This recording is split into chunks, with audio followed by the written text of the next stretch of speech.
Assalamualaikum warahmatullahi wabarakatuh. Perkenalkan, nama saya Nur Wahyuni dengan NIM WN 101232115 dari kelas 1E, Prodi S1 Keperawatan, dan saya mahasiswa dari Universitas Widya Nusantara Palu. Tujuan saya membuat video ini untuk memenuhi tugas ilmu dasar keperawatan. Ya, langsung saja materi yang akan saya bawakan yaitu tentang proses penuaan.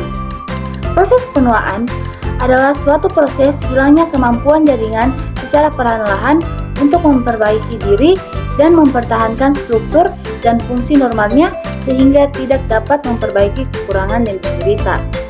Proses penuaan juga melibatkan berbagai sistem di dalam tubuh yang akan mengakibatkan menurunnya fungsi sistem-sistem tersebut.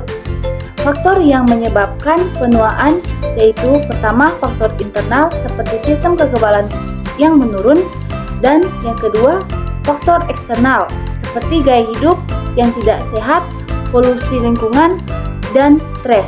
Perubahan-perubahan penuaan pada lansia yaitu perubahan fisik, perubahan sosial, dan perubahan psikologis.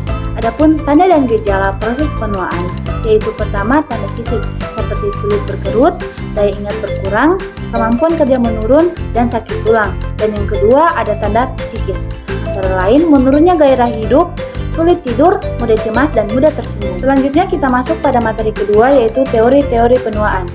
Yang pertama ada teori biologis.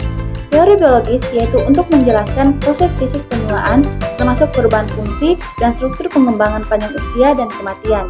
Teori biologis juga terbagi atas beberapa teori, yaitu pertama teori radikal bebas, yang kedua teori genetika, dan ketiga itu teori Crosslink, keempat teori Weir and Bear, kelima teori imunitas, keenam teori neuroendokrin, dan yang terakhir riwayat lingkungan.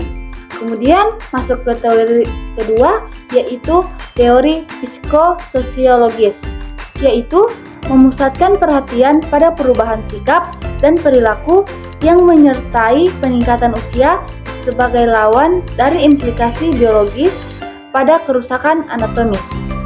Teori psikososiologis juga terbagi atas beberapa teori, yaitu yang pertama teori kepribadian, yang kedua teori tugas perkembangan, yang ketiga teori pemutusan hubungan, yang keempat teori aktivitas, dan yang terakhir teori kontinuitas. Kita masuk pada pembahasan yang terakhir yaitu upaya yang dapat dilakukan untuk menghambat proses penuaan, yaitu dengan penggunaan obat.